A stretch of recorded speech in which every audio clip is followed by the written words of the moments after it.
अस्सलामुअलैकुम dear students. आज के इस लेक्चर में मैं आपसे डिस्कस करूंगा नाइन्थ क्लास मैथमेटिक्स के लिए 2024 के एग्ज़ाम्स में one of the most important long question. आज के लेक्चर में मैं आपसे डिस्कस करूंगा complete step by step easy method के साथ। उसके लिए आपने लेक्चर को एंड तक देखना है। अब 2.4 में से 80% चांसेस हैं लॉन्ग क्वेश्चन आने के, तो उसमें से जो मोस्ट इम्पोर्टेंट लॉन्ग है वो मैं आज के लेक्चर में आपसे डिस्कस कर रहा हूँ। लॉन्ग क्वेश्चन की स्टेटमेंट है जी, use laws of exponent to simplify. अब हमारे पास एक्सप्रेशन दी हुई है, इसको हमने सिंप्लीफाई करना है लॉज ऑफ एक्सपोनेंट को इस्तेमाल करते हुए। अब जो एक्सप्रेशन है वो है जी 243 whole power -2/3 multiplied by 32 whole power -1/5 divided by 196 power -1 और होल स्क्वायर रूट। तो इसको अब हमने सिंप्लीफाई करना है। सबसे पहले जो नंबर्स हमारे पास हैं 243, 32 और 196, इनके हमने बना लेने हैं फैक्टर्स। तो पहले स्टेप में तो मैंने इसको एज इट इज़ लिख दिया, इसको भी एज इट इज़ लिख दिया, 196 की पावर -1 और स्क्वायर रूट भी एज इट इज़ पहले स्टेप में सारा कुछ लिख दिया। अब नेक्स्ट 243, 32 और 196 के बना लेने हैं आपने फैक्टर्स।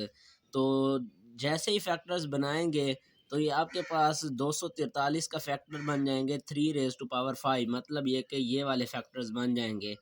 3 को 5 टाइम्स अपने साथ मल्टीप्लाई करवाएं इटसेल्फ तो वो 243 आएगा, तो इस लिहाज से 3 की पावर 5 आ गया और होल पावर -2/3 आ गई। 32 होता है 2 की पावर 5 और होल पावर -1/5 आ गया। फैक्टर साथ में मैंने लिखे हुए हैं। इसी तरह से 196 को 14 लिख दिया, होल पावर इसकी आ गई 14 की पावर 2, 14 मल्टीप्लाइड बाय 14 196 और ये पावर -1 और स्क्वायर रूट की जगह पर 1/2 पावर आ गई। अब अगर 196 के आप फैक्टर्स 2 से करना चाहें तो फिर भी आंसर सेम ही आएगा।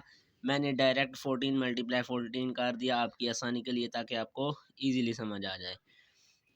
अब नेक्स्ट हमने क्या करना है जी, 3 मल्टीप्लाइड बाय -2/3, 5 to the 10, लेकिन प्लस माइनस माइनस -10/3 आ गया। 2 होल पावर -1/5, तो 5 5 से कैंसिल, 2 की पावर -1 आ गया डिवाइडेड बाय अब 14 की पावर 2 मल्टीप्लाइड बाय -1 -2 और होल 1/2 एज इट इज़। अब नेक्स्ट स्टेप में क्या करना है जी, 3 की पावर -10/3, 2 की पावर -1 डिवाइडेड बाय अब ये 2 इस 2 से कैंसिल आउट हो गया, तो -1 मल्टीप्लाइड बाय 1 -1 आ गया। अच्छा, यहाँ पर आपको बताता चलूँ, मैं आपको समझा रहा हूँ तो ये स्टेप के आगे यहाँ पर स्टेप लिख रहा हूँ। आपने टेस्ट या एग्ज़ाम में लिखना होता है तो आप अगला स्टेप अगली लाइन पर जाकर लिखेंगे। फॉर एग्ज़ाम्पल जैसे यहाँ पर स्टेप कंप्लीट हो गया तो ये वाला स्टेप नीचे वाली लाइन पर जाकर लिखेंगे, आपने सामने नहीं लिखना, क्योंकि मैं आपको समझा रहा हूँ तो इस लिहाज से मैं लिख रहा हूँ। आपने मार्क्स लेने हैं तो आप नेक्स्ट लाइन पर जाकर लिखेंगे। अच्छा, नेक्स्ट स्टेप में अब बन जाएगा 3 एज इट इज़, 2 की पावर -1 एज इट इज़। अब 14 को हमने लिख दिया 2 मल्टीप्लाइड बाय 7, तो होल पावर इसकी -1 है तो उन दोनों की भी -1 पावर लिख दी। अब ये 2 की पावर -1 और ये 2 की पावर -1 कैंसिल आउट हो गए, तो नोमिनेटर में हमारे पास बच गया 3 की पावर -10/3 डिवाइडेड बाय होल हमारे पास आ गया 7 की पावर -1।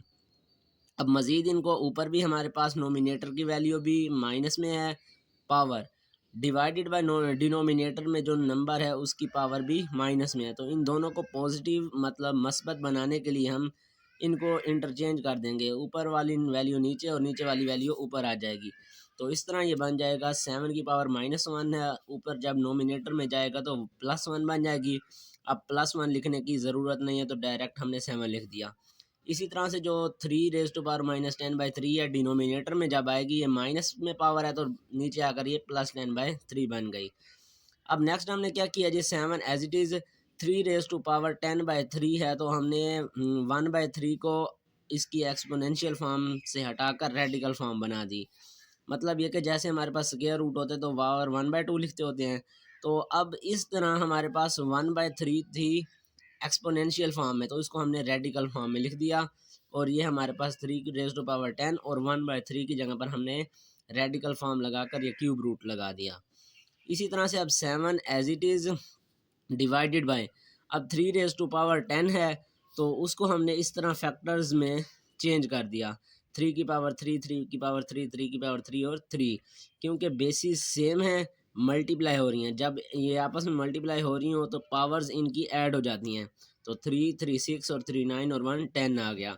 तो अब हमने क्योंकि इसका क्यूब रूट कैंसिल आउट करना है, तो जो जो पावर्स 3 3 वाली हैं उनको अलहदा कर लेंगे, और जो जस्ट 3 है उसकी 1/3 अलहदा आ गई। तो ये देख लो, 3 की पावर 3 1/3, 3 की पावर 3 1/3, 3 की पावर 3 और 1/3, और एंड में हमारे पास जो 3 था उसकी जस्ट पावर 1/3 आ गई।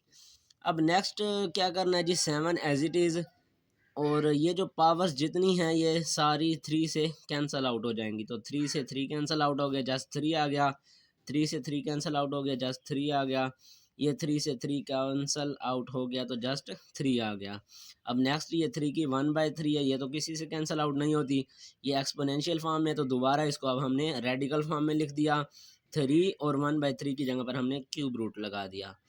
अब नेक्स्ट स्टेप क्या होगा जी, 7 as it is divided by, अब 3 3 द 9, 9 3 द 27। तो एक स्टेप मज़ीद अगर आप लिखना चाहें तो 3 की पावर 3 बना दो, अदरवाइज डायरेक्ट आप 27 लिख दो और ये आंसर लिख दो। तो 7 डिवाइडेड बाई 27 और क्यूब रूट 3 आ गया। तो इस तरह से ये हमारे पास कंप्लीट सोल्व हो गया, इससे आगे मज़ीद ये सोल्व नहीं हो सकता। तो यहाँ तक इसका सिंप्लीफिकेशन कंप्लीट हो गई।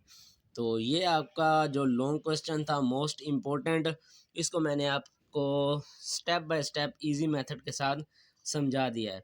होप सो आपको ये कंप्लीट समझ आ गया होगा, आपका कॉन्सेप्ट क्लियर हो गया होगा। अगर कोई आपका क्वेश्चन है तो कमेंट बॉक्स में आप पूछ सकते हैं, इंशाल्लाह मैं रिप्लाई दूंगा। तो होप सो आपको ये वीडियो पसंद आई होगी। वीडियो पसंद आए तो वीडियो को लाइक कर दें, ज़्यादा से ज़्यादा शेयर कर दें। मिलते हैं नेक्स्ट लेक्चर में, तब तक के लिए अल्लाह हाफिज़।